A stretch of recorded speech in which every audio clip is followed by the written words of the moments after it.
So ayun, magandang araw mga pare. Unang-una gusto ko magpasalamat sa lahat ng nagandahan at naka-appreciate sa bike na to. Kahit papaano may sumubaybay din naman sa Project Sexy series natin. Lalong-lalo na nga nang ilabas yung bike build video ni Sexy. At ang unang tanong, magkano nga bang nagastos? Bilang pasalamat, oras na siguro para i-bike check at ibigay yung breakdown ng gastos sa bike na to. So ano pang hinihintay natin? Bike check na yan. So ayun, bike check na natin. Simulan natin sa group set. Medyo group set na M6100 itong binili ko. Yung Cogs Microspline, ang gear range ay 10 to 51T. M6100 na Arden shifter, 12 speed din syempre. Yung crankset naman ay Diori din. 170mm ang haba ng crank arm. Tapos 32T ang chainring. Yung bottom bracket na hindi kita sa video ay MT501 naman. Threaded. Tapos yung crank boots by Ragusa, 63 pesos. Itong kadena naman ay KMC. Tapos yung preno na kasama sa medyo group set ay M6100 din na dual piston. 15,600 lahat ng nabanggit ko sa Diori M6100 medyo group set.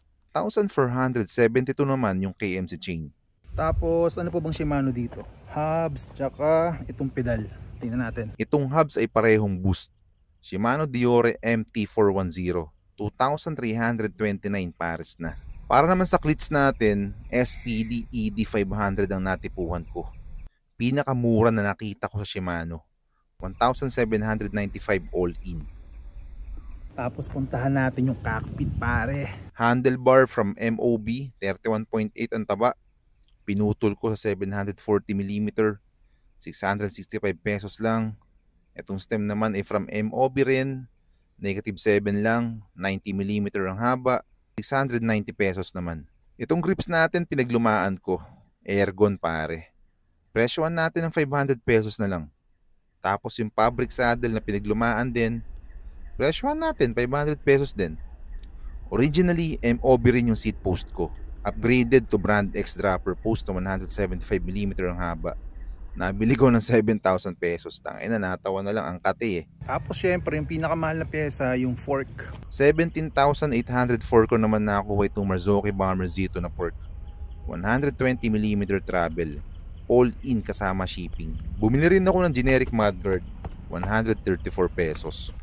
Itong rotors ko naman ay ZTTO na center lock. 203mm sa harap, 180mm sa likod.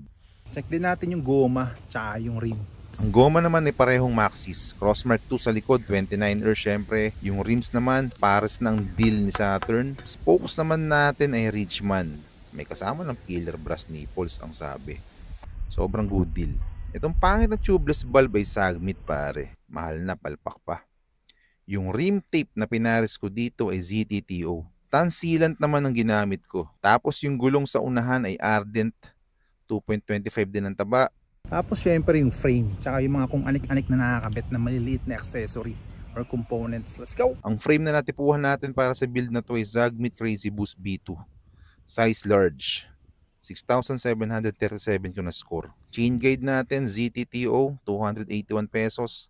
Tapos seat clamp ay Sagmit pa rin, 150 pesos. Yung headset na ginamit, Sagmit ulit, 45 by 55mm ang sukat, 377 pesos naman. Tapos syempre carbon spacers, 113 pesos. Rotor adapter natin, Sagmit din, 400 pesos harap at likod na. Bike computer na hindi required, BSC 200 model, from IGP Sport. Damay na rin natin yung bag. Tsaka yung water bottle na nawala. Bike bag from Gel Bugs Bike, 115 pesos lang. Tapos tumpik Zupakas Air water bottle na nawala sa Cordillera, 319 pesos ko nabili. Pero hindi ko nasasama tong mga to sa compute mamaya. So ang tanong, magkano nga ba? Ang dami mong dinaldal pero hindi mo naman binanggit kung magkano nga ba talaga ang nagastos mo sa pagbuo sa Project Sexy na to. So ito mga para disclaimer lang. Yung ibang presyo ng mga pyesa dito ay discounted galing sa Shopee. So maaaring iba yung presyo kapag sinearch nyo pero hindi naman magkakalayo. So ito mga para simulan na natin. Screenshot nyo na lang. So para sa unang bagsakan, ayan, medyo group set, tapos yung KMC chain, ZTTO rotors, tapos Ragusa crank boots.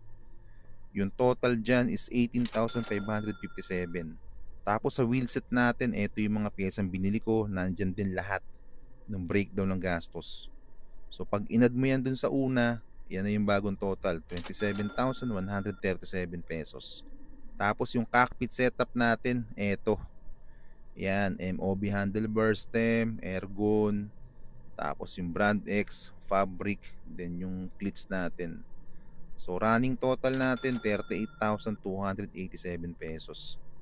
So sabi ko nung una medyo budget build lang, pero nagkakasarapan sa pagbili ng pyesa, hindi mapigilan, naging over budget build. Tapos ito yung fork na nagpamahal sa buo natin. Yan, Marzocchi Bomber. Yan yung presyo, 17,000 plus. Tapos yung mudguard. So running total natin ngayon 56,225. Tapos yung pinakahuli, yung frame set. Yan, Sagmit Crazy Boost B2. Tapos yung chain guide, seat clamp. Yan, headset, carbon spacers, rotor adapter. So diyan ko na sinama yung iba. So grand total natin 64,283 pesos. Kapag titingnan mo yung bike, iisipin mo na parang mumurahin lang eh. Gawa nung kulay black, tapos sobrang simple lang. Pero kapag binusisi mo yung pyesa, medyo makate. Gawa nung fork natin 17,000 siya, tapos yung Diore natin 16,000. Tapos nag-upgrade pa tayo sa dropper post na 7,000. So dun pa lang sa tatlong yun, 40 na kagad sa tatlong pyesa pa lang na yun. So pag sinama natin yung frame, alam nyo, nakakalabasan. So aabot talaga siya ng 64,000. So itong build natin na to, kaya pa itong pababain. Paltan mo lang yung fork. Tapos huwag ka nang mag-dropper post. Pero yung group set, as is na yan, mas okay na yung Shimano Diore. Para mas tumagal yung buhay ng bike. So ayun lang mga pare. So ito yung Project Sexy build natin. Ito yung breakdown. Salamat sa mga suporta nyo mga tol. Like and follow for more lagi. Yo!